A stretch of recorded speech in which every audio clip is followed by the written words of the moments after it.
All right, folks, how you doing? My name is Tim Black. I have yet another great guest for you tonight. This person is a junior from Harrisburg, Pennsylvania, currently studying political science and economics with a French minor and a certificate in transatlantic studies. Wow, I'm going to learn something tonight. You guys may have known him from Joe Biden Town Hall, recently aired on ABC with George Stephanopoulos. Folks, my friend and yours, a young man who impressed us all, Cedric Humphrey. Hey, Cedric, how you doing? I'm doing well. How are you doing?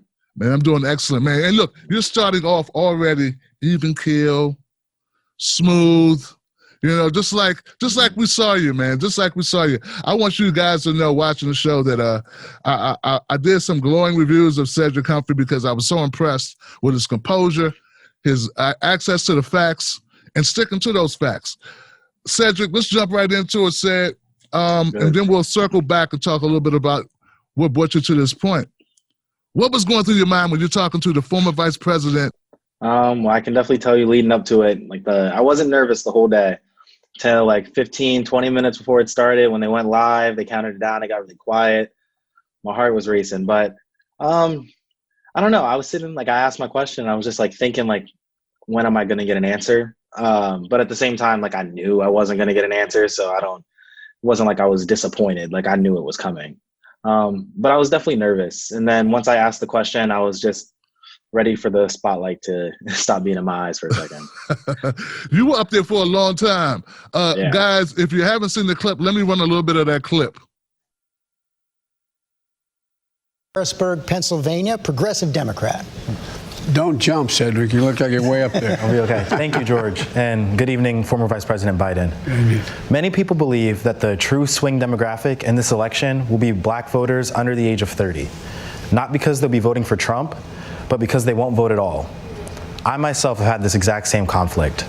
So my question for you then is, besides you ain't black, what do you have to say to young black voters who see voting for you as further participation in a system that continually fails to protect them?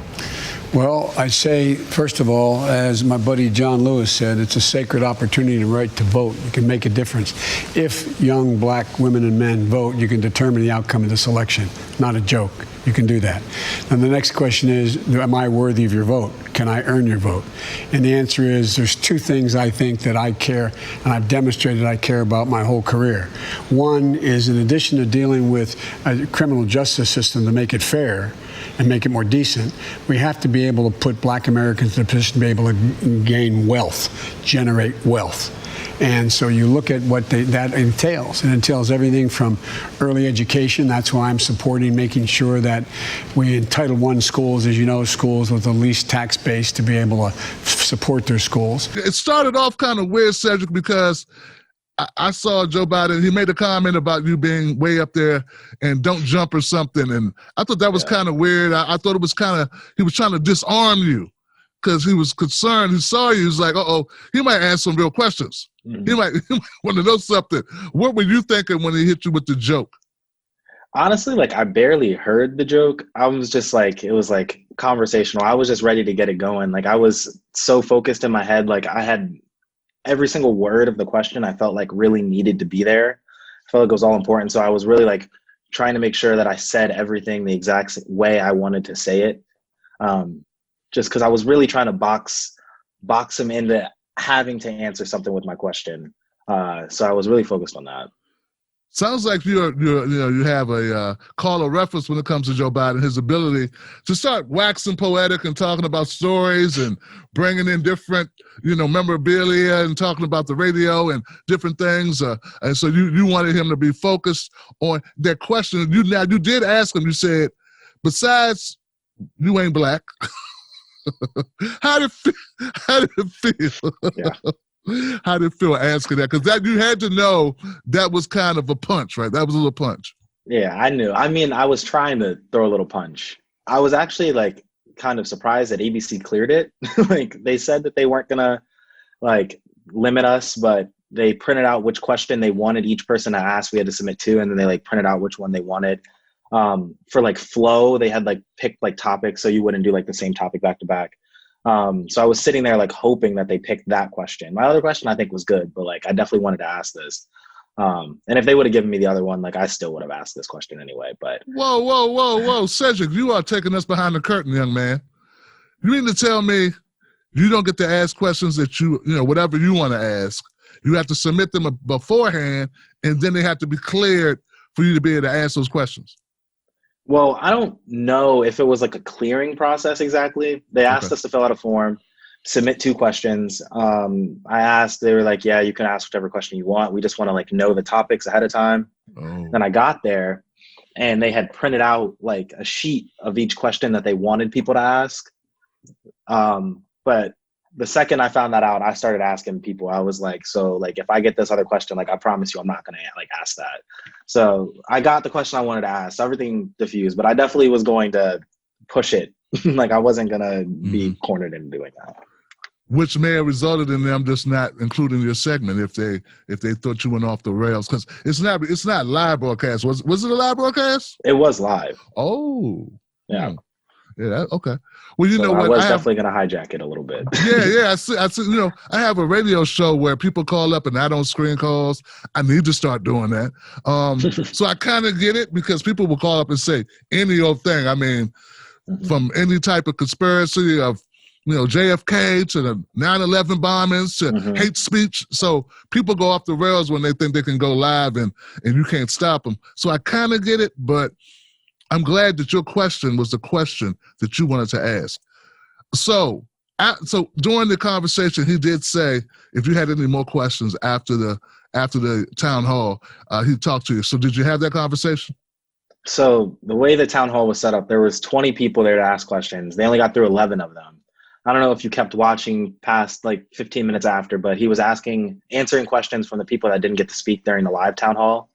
So I didn't get to talk to him then. Somebody from his campaign reached out to me later that night. We had like a long 45-minute conversation. She was like 32. She was Black as well. So she was really trying to I think she was trying to talk to me. Seriously, I don't know if it was like a diffusing situation, but I'm not going to speculate. But I did have that conversation with her. And they said they would reach out to me again later on. She texted me on Saturday. I texted her back. I didn't hear anything back. It's campaign season, but I'm very interested. I'm definitely going to follow up with that contact in the campaign if he does win the election, to see if I can have a conversation. Okay. Did it sound like there may be some opportunity for, I don't know, are you interested in working with the Biden campaign or maybe advising them on some of the issues or somehow being affiliated, trying to direct their focus on the issues? I'm not sure where you're going with that. Yeah, I mean, I'd definitely be interested. I think I would never work for the Biden campaign. I would maybe work in a Biden administration. There you go. That's what I meant. Yeah. Thank you. Yeah, never for the campaign. But yeah, I definitely think that, especially like something I've been thinking recently is I've been struggling. Like my friends ask me like, so who do you really want to win, like Trump or Biden? I'm like, well, I don't want Trump to win. And they're like, but nothing changes if Biden wins. And I was like, that's not necessarily true. If Biden wins, we have the ability to then keep using our voice and maybe push this party to the left, drag them to the left. So it's something I'd definitely be interested in. I think a lot of young voices in the administration would be able to really like make a difference. But we'll just wait and see. But it's definitely something I'd be interested in. That's fair enough. I mean, I think that on my show, man, we don't vote shame people. However you choose to vote is however you choose to vote. I have a problem with people who particularly want to frame Black men as if they have no agency, as if they can't make these choices themselves. Our Latino brothers, they make the decisions. White folks make their decisions, and so do my Asian brothers and indigenous brothers and sisters. So I think it's disrespect to not allow us to do our own choosing. So after all of this cleared up, and after the moment, what are you left thinking? Are you more inspired or motivated in this candidacy? Do you feel more hopeful, or how'd you kind of leave it? It's interesting. I don't know. I think the way I'm feeling right now is relief. I would say a lot of my mentions blew up on Twitter, my Instagram follow, everything was just going crazy for a couple of days. But everything was really, most things, not everything, most things were really supportive. Most people seemed to really understand where my question was coming from. like resonated with it, and really felt it. And so that made me feel good to know that I was, asking a question that was, piquing the minds of prospective voters and just other Americans in general who see the way the federal government continually does nothing to help them. In fact, works against them in many aspects. And to feel that, and I have a lot of resent right now towards the Democratic Party as a whole, but also to see that there's other people, old and young, that like do agree with me, and would reach out and find me and like just say like, I'd like you to know that I think that same way too. That meant a lot to me. When you said you resent the Democratic Party, what are some things about the party that don't sit well with you? I think, and I'm going to preface this, like I'm young, I'm only 21, so I've only been following politics for as long as I can think in my head of following it. But there's a big difference, I think, in the Democratic Party in the way that they treat young voters, more progressive voters, that are all under their umbrella within the party, in the way they treat more conservative voters, typically older voters, kind of rubs me like way like disrespectful. And I really don't like the way, I personally feel like the Democratic Party had a complete mission to get Bernie Sanders out of the primary. I can't imagine that all of those candidates decided that they were just going to drop out of the race all in one moment because they no longer thought they had hope. They did it so that Bernie wouldn't win. And, that's frustrating to me as like a Pennsylvania voter. We vote in June in the primaries and my vote meant nothing. That whole system, it's ridiculous. And so there's a lot of it. I mean, the leaders of the Democratic Party, like fighting the Green New Deal and then fighting Medicare for all. But then 4 years later, well, maybe we can just say this and we'll get the votes now. It's not like true compassion for the American people and the betterment of society. It's an ability to keep and maintain power. And that's how I see it. I think that's how a lot of people see it. And so that's frustrating to me. And you're not alone in your sentiments, how you feel about it, and this so happens, man. My son, he goes to Morgan State University. Well, he did go there. Hopefully, he'll go back and finish up. Hey, TJ, you need to finish up. He's 22, so you're around the same age. I don't know if you've seen this video of these. It looks like young black women. Looks like they're in school, or at least around the same age as you. And they're having a conversation about Joe Biden and Kamala Harris. And they were talking about their reluctance or their lack of inspiration, excitement about voting for Joe Biden. Have you seen this video? I have. I saw at least a little bit of it on Twitter. I am totally undecided. I'd write your name in at this point. Usually by now I would have voted already, but I'm just not comfortable with either one of them right now. What are you looking for? What do you need to hear? Let's start at the crime bill and the fact that he has not only not apologized, not only Joe not Biden. Right. He has not only not rectified. Every time he reverts back to, well, it was the Black Caucus members in the church, but they were with it too. Okay, you fooled them as well. You never said I'm sorry. It's like I didn't do it. I want to hear an ironclad plan. I don't want to hear if this or if that or after the election. Does the presence of Kamala Harris on the Democratic ticket sway you at all? Not at all. I don't know who said she had our vote. She does not. We were supposed to grab onto Kamala with the black girl magic, but that didn't happen because she didn't right her wrongs. Like, I hold officials accountable. I don't care what color you are. And I think that too often we automatically think that because someone looks like you, that they're going to have your best interests at heart. And that's just not simply true. It seems so. So, Cedric, what did you think about that video after kind of refreshing your mind about it a little bit? I definitely think that video is representative of the way that a lot of, especially like, I'll say liberal white Americans view like black voters in America when they say like, the Republican Party is not for you. It's clear. Like, obviously they're not for us. Right. But the Democratic Party, therefore, by default, is not for us. You can have two major parties that are not interested in bettering the lives of African Americans in this country. And that's just the system we have. So I don't like when anybody is telling somebody that, they have to vote Democrat, or even like, not even that you have to vote Democrat, but that you should be doing something to fight the Republican Party. Like, I was not put on this earth to battle the Republican Party. Like, I'm sorry. Yeah. I'm laughing, Cedric, because I sent out a tweet to that point. Yesterday. Just last night, man, and it was ironically, guys, we were talking off camera about. I had an interview with Joy Gray, BJG, and she inspired me, and I was so full of it this morning. I said, man, I got to send these tweets out. So Cedric, yeah, I agree with you, man. I agree, young man, that the notion that you don't get to choose, or the notion, look, not even just black folks, man. Like we're having a black conversation, but a lot of white people don't vote. They just choose not to vote. I mean, that's the largest group of non-voters in America. They're not feeling like their issues are being spoken to, and if Hillary or Joe Biden or whoever it is was able to get those people to get off the couch or inspire those people, then they'd win every election, but that's not the case. So I just find it repugnant that young people and older people and all people actually are not, they're not looked at as customers get an exchange with their vote for something for themselves or their community, or a better life for their children or their grandparents or what have you. I mean, I think we should all vote our best interest. And if it's your best interest, typically it'll be the best interest of those around you, those that love you. That's how I see it. So I don't know. I'm looking at it.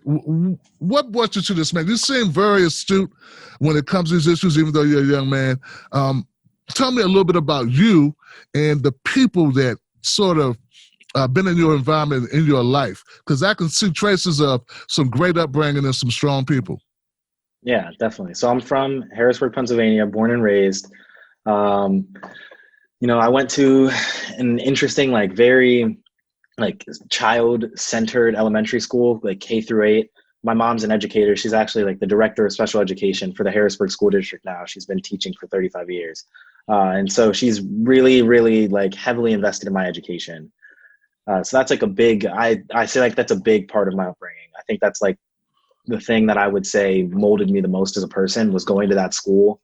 And really I say that school, but it's a culinary school, and they really taught everybody to not see differences. And so I really grew up in an environment, one of the only black kids in the room, but in an environment where I didn't feel that way. And that never was anything that I felt negatively impacted my situation. I'd also say, so I went to high school. I've just been really involved. I've always loved politics. The summer after I graduated high school, I interned with our state rep. I did an internship 2 summers ago with Pennsylvania's Lieutenant Governor John Fetterman. Worked on campaigns, campaign in Harrisburg for Shavanya Corbin Johnson. If you don't know that name, you will soon, because she is definitely going to be doing something very big in the next couple of years. But so I've been doing that just my whole life. All I ever wanted to do was work in politics, be a lawyer. So I've just been experiencing it for the last 20 years.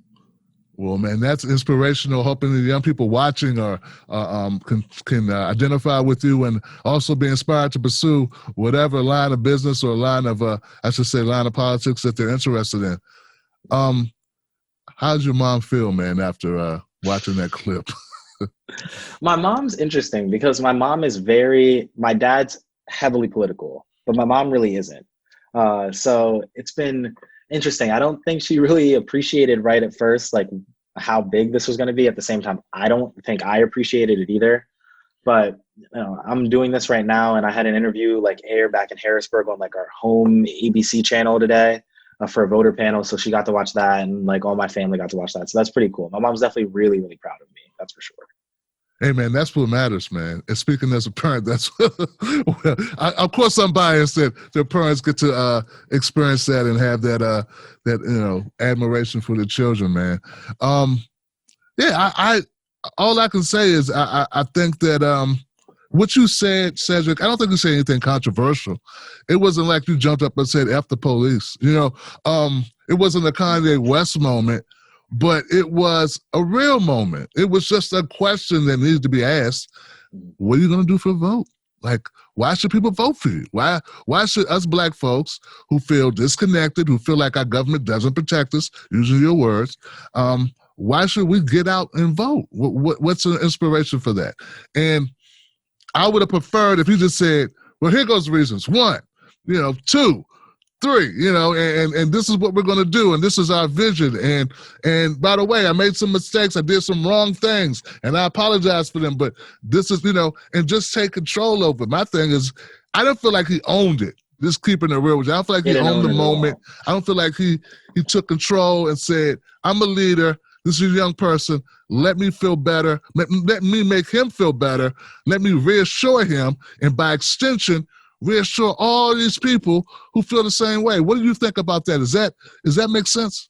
No, it definitely makes sense. I think I felt the same way, especially going into the town hall. The way it all happened was I'm in student government board here at Pitt. And so one of my other SGB members got a DM from somebody at ABC to invite people to a town hall. I filled it out, got invited to the Trump town hall that happened 3 weeks ago. It was about a week before the Trump town hall. I was like, I don't know what I'm going to ask this man. I couldn't think of a question because I was like, I can't even talk to this man. Like, I can't do this. So I just bailed out of that one. Like, I was like, I can't bring myself to do that. But when I got the opportunity to the Biden town hall, I really wanted to ask something that like couldn't be dodged. I really wanted to be direct. Like, I wasn't just going to give up this opportunity in like a softball question. Like, I'm not going to be like, why do you want to be president?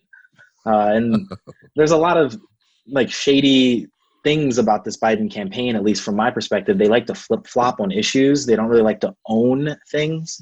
And I do think that I gave him the opportunity. I didn't want to ask a question that was going to hurt the campaign because I want him to win. At the end of the day, I want him to win. When we have these two options, he's my preferred choice. But I feel like I gave him the opportunity to really like connect with young Black voters. It doesn't take much, even if he doesn't mean it. Like, I feel like that was a missed opportunity to, like go back on that statement, to own it and be like, that's not what I meant to say. This is what I meant to say, and this is why. And the fact that, like, I guess the shock of me asking that question resulted in him not even addressing it. That's something interesting I've been thinking as well. That's an interesting way to frame it. He gets a do-over. Like, you gave him an opportunity to do it over, and this time knock it out the park. And that's the positive spin on asking the question that he flubbed initially. And actually, he did that himself. I mean, it wasn't even a question when he was talking to Charlemagne. Yeah, he was on a rant. Right. It was a flub. It was definitely a gaffe. And he could have cleared it up. I think it would have been good for him. So you want him to win. Is there any Green Party representation in your district, or have you considered those guys? So that's a really funny question, actually, because I think it's like October now. It was probably about March, maybe February, right in the middle of the Democratic primary, when I was like so done. Could not believe what I was seeing. I was watching the debates. I was like, I cannot believe this is happening. I was like, I don't think I'm a Democrat anymore. I emailed the Green Party in Pittsburgh. I was like, look, my internship got canceled for the summer. I will do whatever you guys want to do. Like, I will help because I can't deal with this anymore. So I have been thinking that way recently. There's really no Green Party representation. I vote absentee back in Harrisburg. There's not really much there.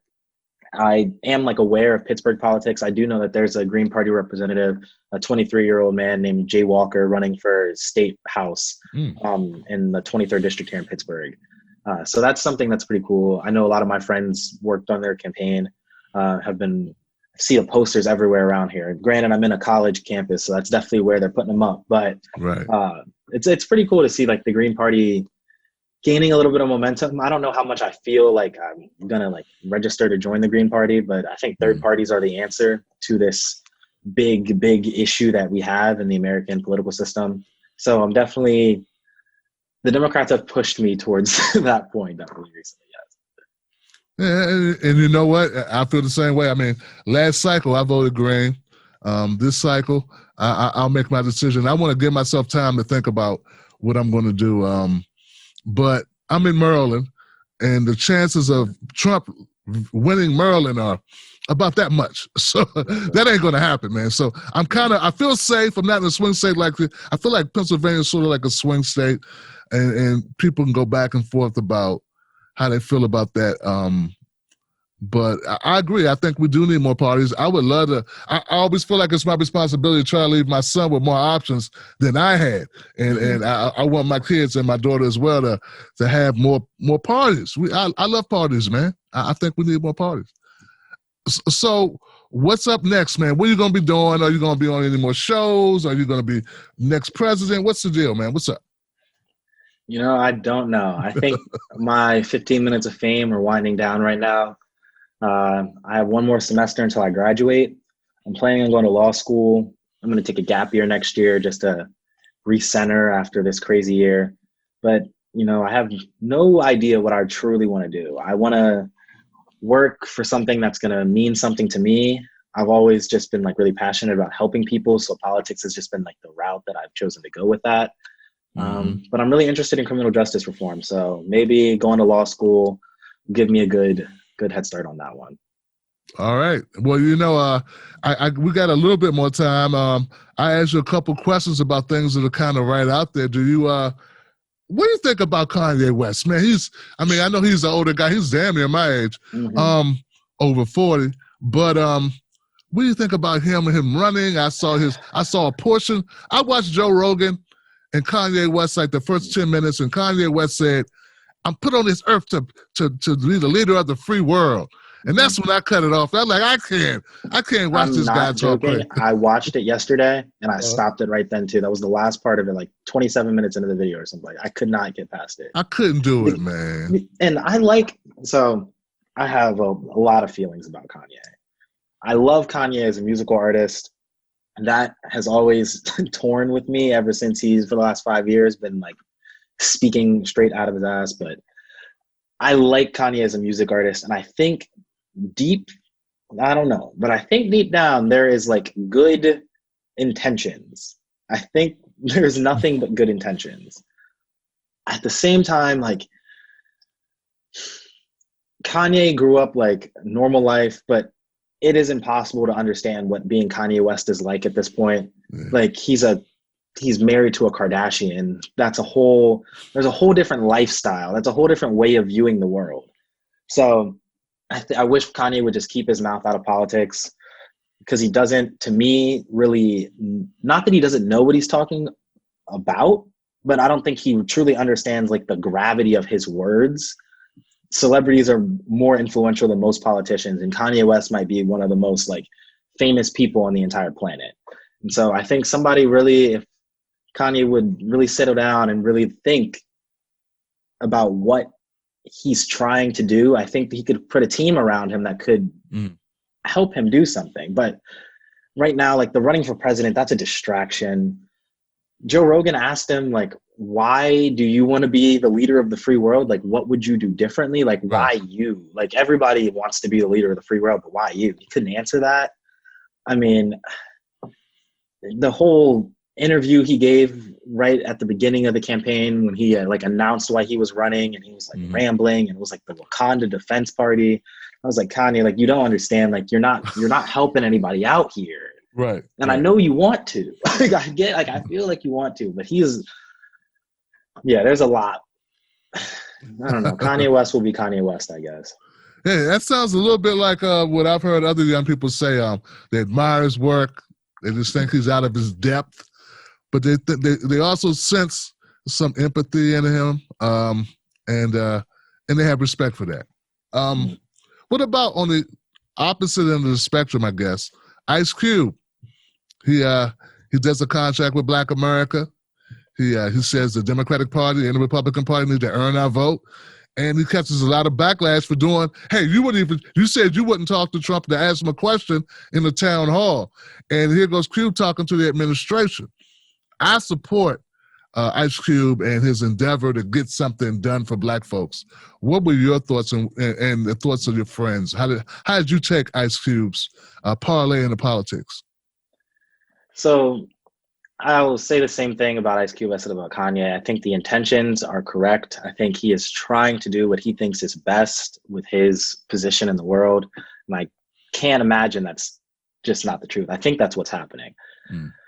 I don't think I could have talked to Trump because I know how Trump is. I know how he acts on TV and in public. And if a young black man would have asked him a serious question, he would have given me a straight up disrespectful answer, condescending, rude, and I would not have taken that well. So I couldn't do that for that reason. Ice Cube working with the administration, Democrat or Republican, that's what, to me, whether who's the president or not, that doesn't change that much. It's still, you're going to the presidential administration. So I'm not against it. And I think Ice Cube is smarter. I don't want to say smarter, but I think more like aware of his position than like say a Kanye West is. And I don't think that he would go to the administration and then let them make a fool out of his work. So I'm intrigued by that. I also, I think Diddy's political party idea. Yeah, there you go. Yeah. I think that is more up my sleeve. I remember like speaking, I feel like Ice Cube's really focused on like social entrepreneurship, and that's really important. That's like a piece of it. That's what Joe Biden like really wanted to talk about in his answer. But like when I was on Bad Faith Pod, Brianna said like not everybody wants to build a small business. So why is the only solution for black people like let's give everybody loans to build, like that's the American dream you're still trying to sell that doesn't exist. And so I'm not really like social entrepreneurship's important, but that's not going to fix everything. Like giving black people a little bit of capital so that they can like start playing the game that everybody's been playing for the last 150 years. Like what is, like that's not equity, that's not equality. But the political party is interesting. Not to cut you off, Cedric, but it's not for everybody. I can attest that being a single business owner, a small business owner is not easy. And it's tough. It's tough, man. And you need a financial infusion to be, stability, to have stability in order to make moves as a small business owner. It's not even a one-time infusion. You need to be able to generate, revenue, and you got to make payroll and all those other great things that everyone's just not cracked up to do. I don't think that. What about Killer Mike is sort of in that same realm. He's got the Black and Hispanic bank idea. Some people are criticizing it for the same reasons that you criticize, that people could criticize Ice Cube with. It's not all about entrepreneurship. I think it's a part of it, like that could be a part of it. Black ownership, Black finance is part of it, but as you stated, I think that it's not everything. And we need government to work for us. And I don't think Killer Mike is saying we don't need government to work for us. What are your thoughts on Killer Mike's Black Bank?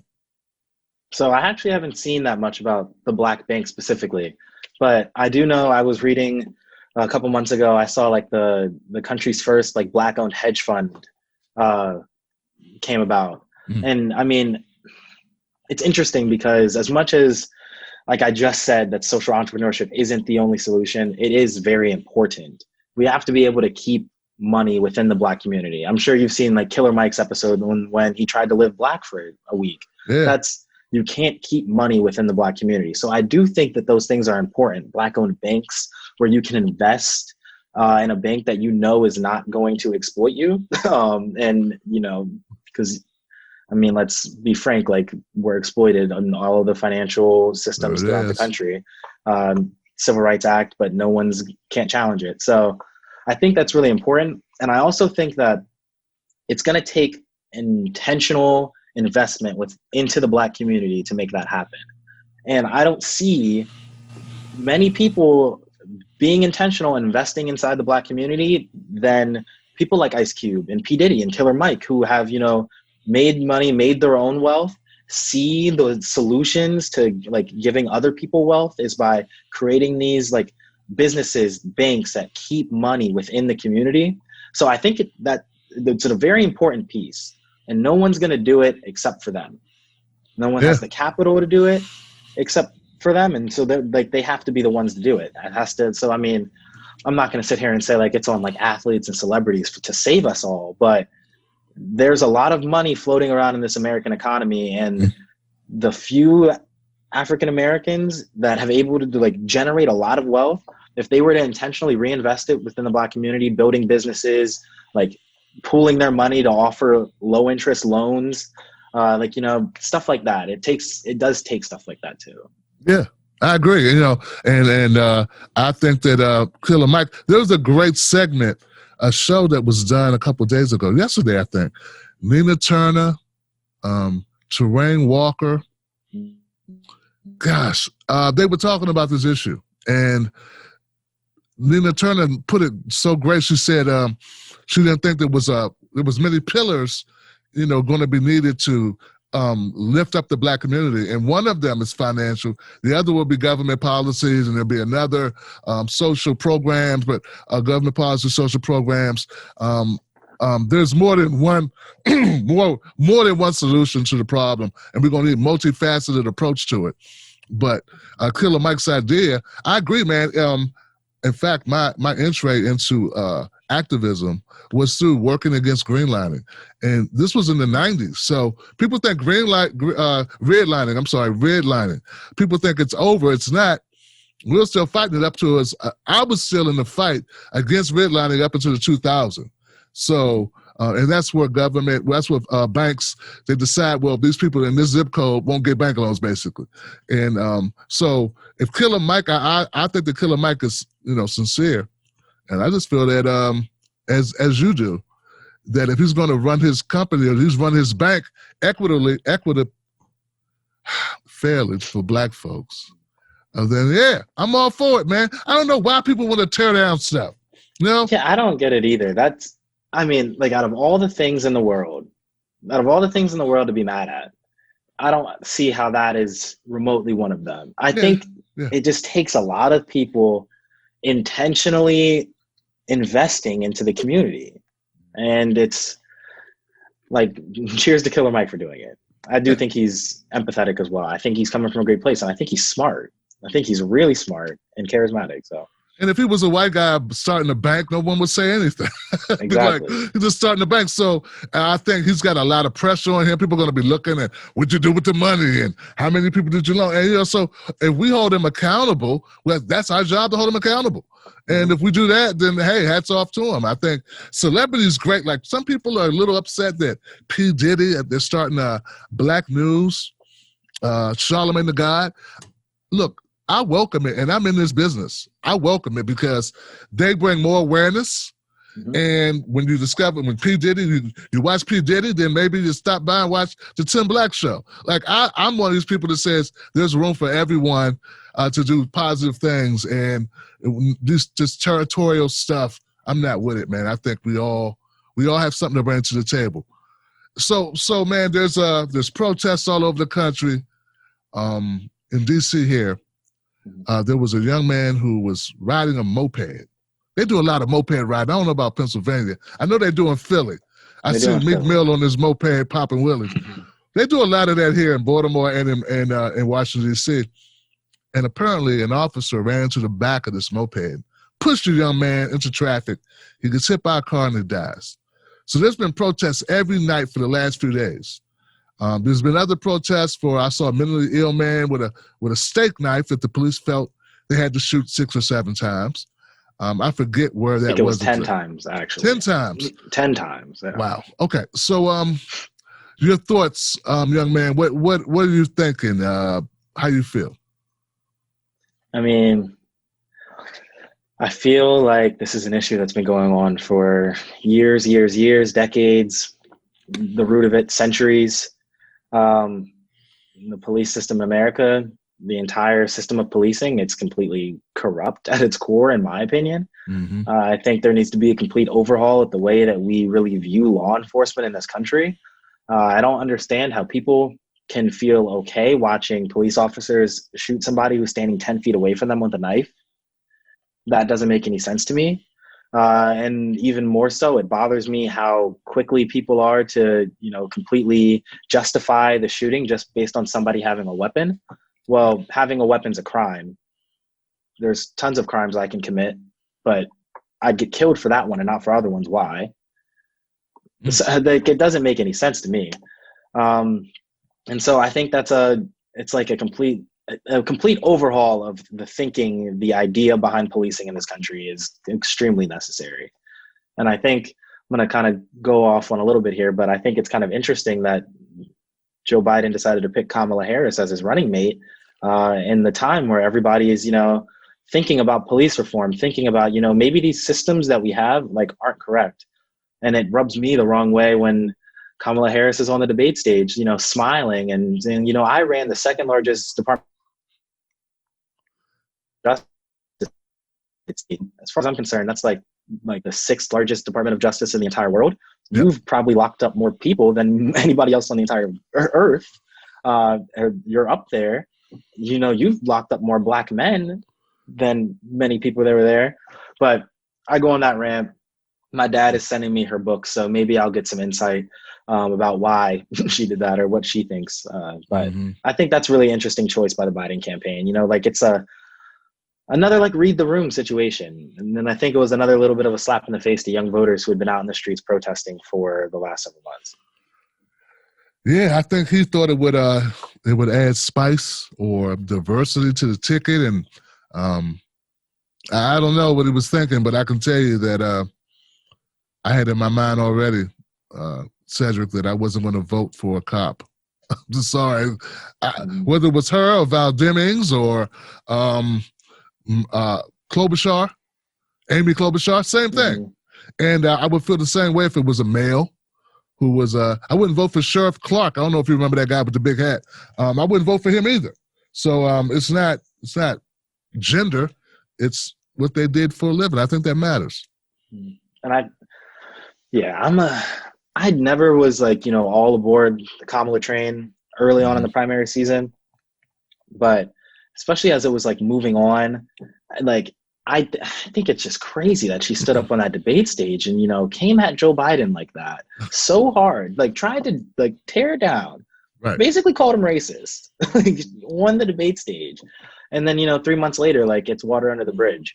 So that throws me the wrong way too. It rubs me completely the wrong way. How much did you care about what you were saying on that stage? How much were you so many people saw you speaking on that stage, challenging Joe Biden about, previous racist behavior, things he said to you, about your campaign, and then you join it. Were you really against it, or were you just trying to, were you posturing for votes? Were you pandering?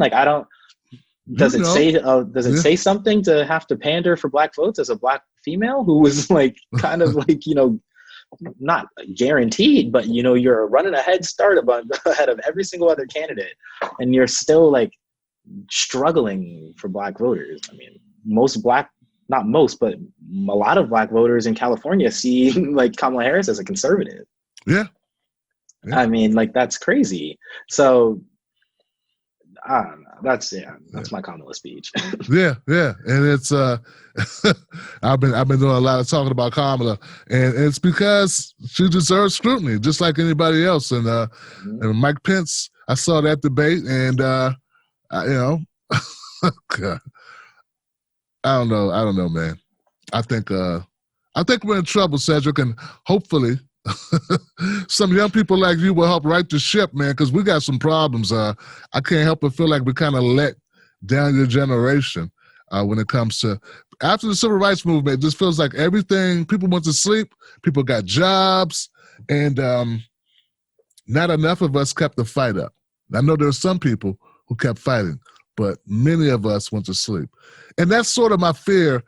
If Joe Biden does win, that people will go back to sleep. But you feel that, what are your thoughts on that? Let me ask you. I can't see people going to sleep. I really can't.